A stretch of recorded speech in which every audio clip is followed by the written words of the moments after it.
بسم اللہ پڑھ لیا میرے محترم نے.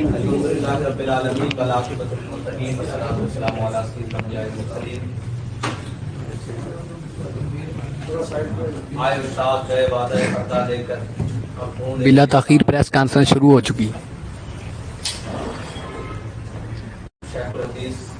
امیر المجاہدین قائد ملت اسلامیہ بنافی خاتم النبیین امیر المجاہدین علامہ مولانا خادم حسین رضوی نور اللہ مرقدہ یہ سالانہ اس کی تقریبات کے آغاز کے سلسلے میں یہ پریس کانفرنس اور آپ ساتھیوں کو مدعو کیا گیا ہے. ان کا نظریہ، ان کے دیے ہوئے افکار اور اقوال جو امت مسلمہ کے لیے مشعل راہ ہے، اور یہ اس کی تقریبات باقاعدہ اپنے شیڈول کے مطابق انشاءاللہ آغاز ہوں گی اور انشاءاللہ اسے انجام تک پہنچے گی. اور ان کے نظریات جس نے پوری دنیا میں ایک امت مسلمہ کے اندر قابضہ لہر اور جناب ایک جو عشق مصطفیٰ صلی اللہ علیہ وسلم کی لہر پیدا کی، اسی عزم و استقلال کے عزم نو کے لیے، اسی جذبے کے عزم نو کے لیے انہی افکار کو مزید اقوام عالم تک پہنچانے کے لیے اور اپنے لوگوں کے دلوں میں دوبارہ سے اسی روشنی کو مزید اجاگر کرنے کے لیے اس تقریب کا اہتمام ہے. اور ہمارے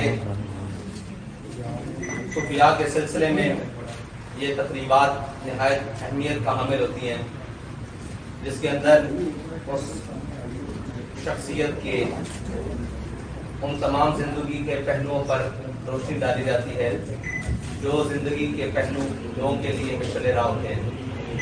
اور امیر المجاہدین علامہ خادم حسین رضوی کی زندگی ایک جہد مسلسل ہے، اور جس کا ہر پہلو ایک درخشاں تابہ ستارے کی طرح چمک رہا ہے، اور اس کا ایک ایک لمحہ وہ ہمارے سب آنے والے شاطان مصطفیٰ کے لیے مشعل راہ ہے. اسی سلسلے کو مزید آگے بڑھانے کے لیے یہ نہایت طویل اور بڑی خوبصورت اور 3 روزہ اس کی تقریبات رکھی گئی ہے، جنہیں انشاءاللہ اس کے اندر پاکستان نے بین الاقوامی سطح کی تمام شخصیات جن کو ہم نے مدعو کیا ہے، اگر کوئی رکاوٹ نہ بنی تو وہ انشاءاللہ تشریف لائیں گے اور اپنے خطابات سے اور اپنے افکار سے انشاءاللہ لوگوں کے دلوں کو منور کریں گے. اور علامہ خادم حسین رضوی نور اللہ مرقدہ کی زندگی ناموس رسالت، ختم نبوت اور دین اسلام کے پرچم کو سربلند کرنے کے لیے اور وطن عزیز پاکستان کی نظریاتی اور جغرافیائی سرحدوں کی حفاظت کرتے ہوئے گزری. اور وہ زندگی ایک ایسی زندگی ہے جس نے ایسے نقوش چھوڑے ہیں اس پاکستان کی تاریخ میں کہ شاید ان کا ثانی یا ان کی طرح کا کوئی شخص دوبارہ اس دھرتی کو نصیب نہ ہو سکے، جنہوں نے اپنے افکار سے بھی، اپنے اقوال سے بھی اور اپنے عمل سے بھی ہر میدان عمل میں ایک جاندار مقدمہ اٹھایا اور اس مقدمے کے اوپر پہلا دے کر بتایا کہ حضور سید عالم صلی اللہ علیہ وسلم کے دین کی ترجیحات اور اسلام کے بنیادی اصول اور اسلام کی روح آج بھی زندہ ہے، لیکن اس کے لیے اقبال نے کہا کہ یہ نغمہ فصل گل و لالہ کا نہیں پابند، بہار ہو کے خزاں لا الہ الا اللہ. اور وہ تمام شکوے شکایتوں کے ساتھ اسی